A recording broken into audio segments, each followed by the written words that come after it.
are the Wizards worse than the Detroit Pistons? We went into this season really on. I mean, I don't think anyone was expecting the Pistons to start off as poorly as they did. I mean, Yeah. I was personally thinking that they were going to make the play in. I Yeah, mean, I they possibly could had a have saw. few Yeah. injuries, but Yeah. I mean, Bogdanovich is a great player. Cade was taking a leap. Like Asar, we all were like, okay, maybe not who we expected, but value. And he played better than we expected in the first. I mean, Definitely. he was looking like he could potentially sneak up and win Rookie of the Year in the I first thought like so month and a too. half of the season. Yeah. Duran blew up onto the scene last year. Marcus Yeah. Sassers looked solid. Jaden Ivey obviously had a fantastic second half. They brought in Monty Williams. It was like, okay, I think this Pistons team can actually, make some noise. But it just felt like it snowballed. Things went from bad to worse really quickly. Injuries up and down the roster, the continuity on the roster, and the like balance.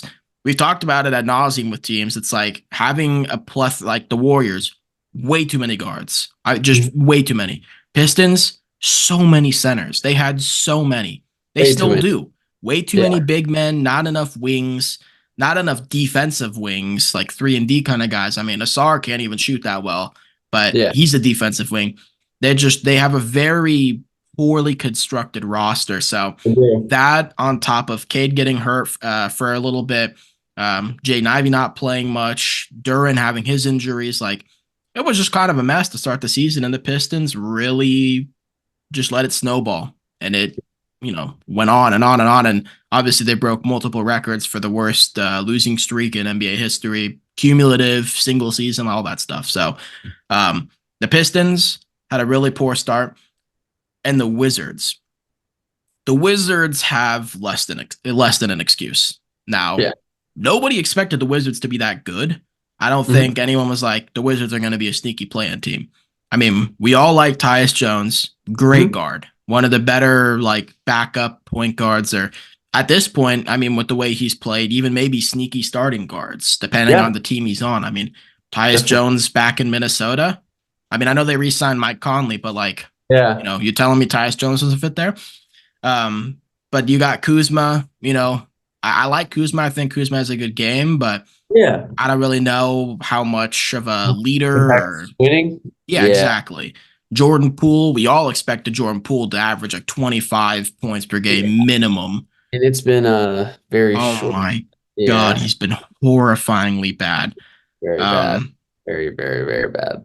but I think the thing you see with the difference, and this is kind of why I wanted to bring it up, is you're looking at a bad team like the Washington Wizards and then a young team like the Yeah. Detroit Pistons. I think the Wizards and Pistons are both young, but Mhm. when you look at both of them and you look at the future, who do you think is having a better go of things 3, 4, 5 years from now? Yeah, It's the exactly. Pistons. Like there's just no doubt about it. The Pistons are going to be better than the Wizards. Like they have a way brighter future. They care about winning. They really care about their culture. That losing streak was brutal for them. Like Yeah. that was hard. That was hard to watch. Like Totally. seeing these guys like break down after losing so many close games too, where it was like they just didn't have enough to pull through at the end. That's just brutal. You hate to see that. The Wizards don't really care. They're vibing. They're all vibes. They're dancing. They're down 30, throwing backboard alley oops. Like they don't care. I mean, Kyle Kuzma against the Warriors down like 20. Bro's throwing Magic Johnson passes like in the fourth quarter. It's like they Yeah. just don't really care.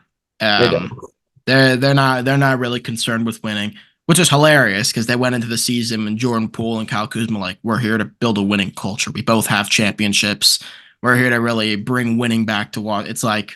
Get Yeah. the fuck out of here, like Wait. absolute opposite. Um, what are your thoughts on the Wizards and Pistons? They both tied for the worst record in basketball, but the Wizards are now on a 12-game losing streak, and the Pistons have actually won, I think, 3 of their last 10. So they're playing better basketball, and Monty Yeah. Williams is starting to get it together. The roster's looking a little more cohesive. So, what are your thoughts there? Yeah, I mean, like I've said, I really like the Quentin Grimes move, and like we mentioned, it was a wing they brought in that can shoot the ball, play defense, something they need, more defense. I definitely like that a lot. Getting more spacing next to Cade, who desperately needs spacing. Get more Yeah, spacing next to Cade. Come on, guys. But no, I'm definitely way bigger fan of the Pistons situation, even though on paper and the situations they've been in so far this year, it's looked rough. It's been tough. We all know Pistons have had one of the worst seasons ever in NBA history. We know that they're not a good team at the moment, but they have lots to build on. And I think that 27 game streak is experience for them. That's like, wow, I really do not like that feeling. We want to win. I think that they have a roster that is not like we mentioned, we thought maybe he was playing ready.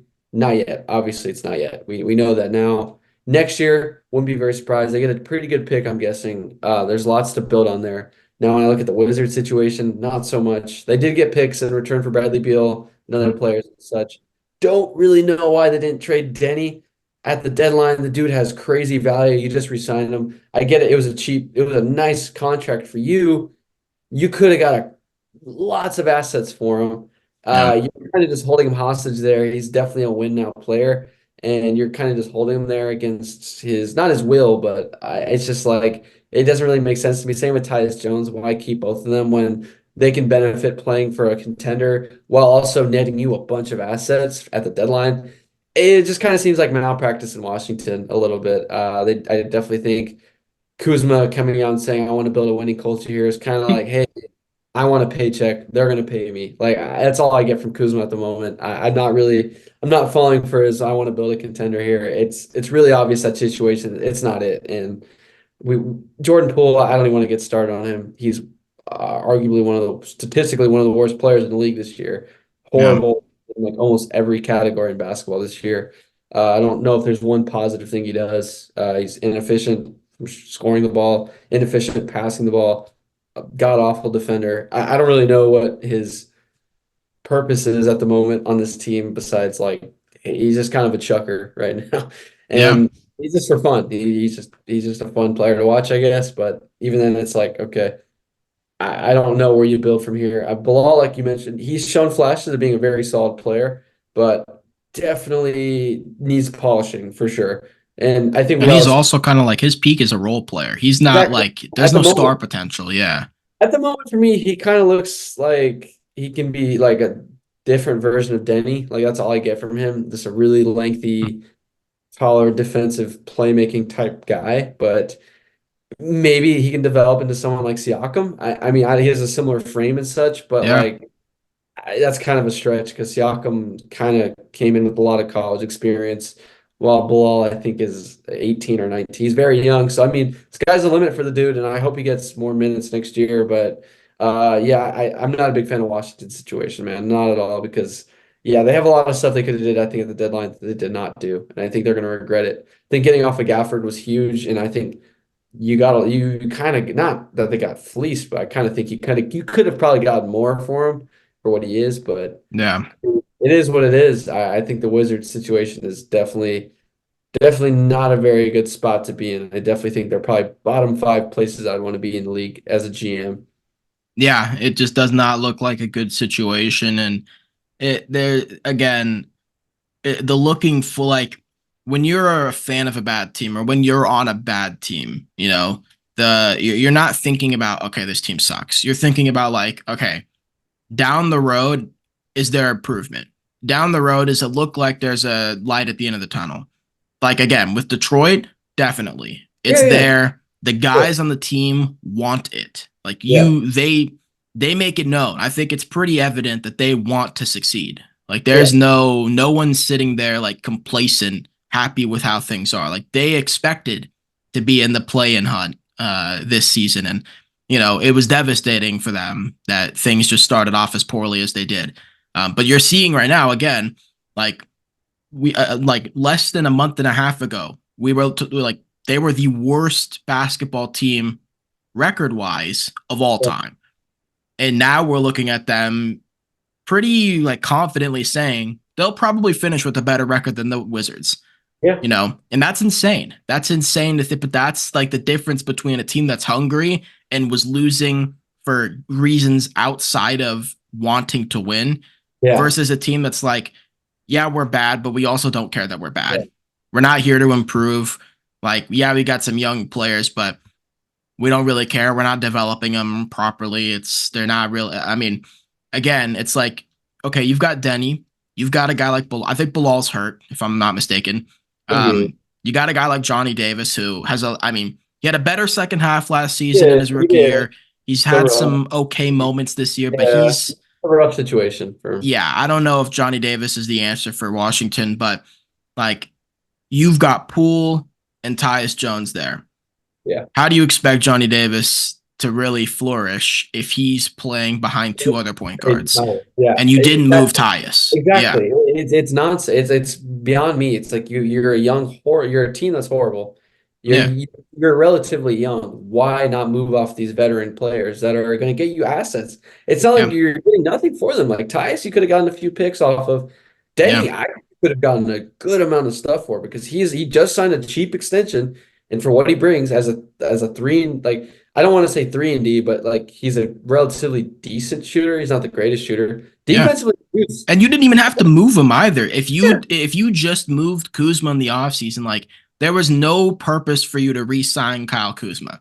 yeah, Genuinely no purpose. Again, good player. I think Kyle Kuzma does elevate a lot of teams yeah, definitely. when he's Not saying around the that. right people. I mean, he's got a Exactly. good game, a modern game as a stretch four. He's a good rebounder. Like I think Kyle Kuzma's a good player, but for what the Wizards need, again, it's like, okay, does Kyle Kuzma help us get to where we want, or does Yes, he hurt us getting to where we want? 20 He hurts years. you. Yeah, Like he's number one. He's like which is kind of what you don't want. yeah, Surprisingly, in today's age, he's always healthy. Kyle Kuzma yeah, does not really get hurt, so you're yeah, like, it's not like okay, well, he's liable to miss half the season. So it's like even though he's here, he's kind of not. It's not like Bradley Beal where it's like he's here, but he's not really here, so we can let yeah. other guys play. It's like no, Kuzma's playing probably like 70 games, At least. and he's going to be taking almost all the shots and he's going to make them. So guys are going to feel comfortable giving him the ball. So you're Yeah, going to get all these young players who are like overly dependent on Kyle Kuzma and not growing their own game, which is not what yeah. you want. Like, again, they've got some nice young pieces. I think Kispert's taken a big step this season. I really like his improvements. He's really, I'm like, he reminds me the way he's played of Eric Gordon. Like Eric Gordon, like everyone knows, great shooter, very underrated finisher, driver, just big body that can get downhill. I think Kispert being able to get downhill has been a huge plus to his game. It opens Yeah. up the floor for himself. But again, you've got all these young players who are just kind of getting held back by Jordan Poole having to get his minutes, Tyus Jones having to get his minutes, Kyle Kuzma having to get his minutes. I mean, now they're like playing a lot of Rashawn Holmes. It's like, Yeah. you're just kind of holding back all your young guys. And again, you had an opportunity to get a ton of return Yeah. from the guys that you have. I mean, again, Gafford, you probably should have gotten more, I would but think. over and done with, can't look back in the past. Yeah. Kuzma, you got to move off of him. There's zero, literally, like, there is no logical reason to keep Kyle Kuzma on this roster. As a point forward, as a stretch 4 point forward, where you already have Bilal and Denny, who you want to improve as forwards, Yeah. where you end up in the draft will likely net you another forward. Like, just given how this draft is going to look like, probably going to end up with a forward on your team. So that's going to be 3 young forwards who you need to improve. Are you going to hold them all behind Kuzma again? You've got Johnny Davis. Let's say you end up with a guard in the draft. Okay, you still have Tyus, you still have Jordan Poole, and now you got Johnny Davis and another young guard that you're trying to get like minutes. It's like it doesn't make sense. It doesn't make sense. You're not like nurturing young talent. You're just hurting them, and you're not winning. It's not like again the Warriors. It's like okay, Jonathan Kuminga, you're kind of on a leash. We're here to compete. So when you make mistakes, that's worse than when a vet makes mistakes because the vet makes mistakes and it's like, okay, well, he knows how to fix it. You don't. For the Wizards, it's like you're not winning anything. So when young guys fuck up, it's like, okay, learn from it, start to recognize what you did wrong. Like you have the opportunity to learn. But they're not even given that opportunity because guys like Kuzma, Poole, all they're taking up the minutes. So I think the Yeah. Wizards are in a terrible spot and it sucks. They should be the team with one of the brightest futures, but they're Definitely. just not. They're kind of in again a mediocre area where it's like Yeah. they're They've been. horrible, but Yeah. for no they shouldn't be horrible and have this like bleak of a future. Definitely. And it feels like, again, like all Washington D.C. sports aside from the Capitals kind of feels like this. So Yeah, um, especially I with the feel next. bad because yeah, the Pistons. I like what they've got going on. I think they're going to have a very bright future. I think they've got the right guys there. They are building something nice. It's just they they had a snowball and they finally got out from under it. And it's like, okay, now let's start trying to like piece this thing together a little bit. And so Yeah. I'm liking what I'm seeing there.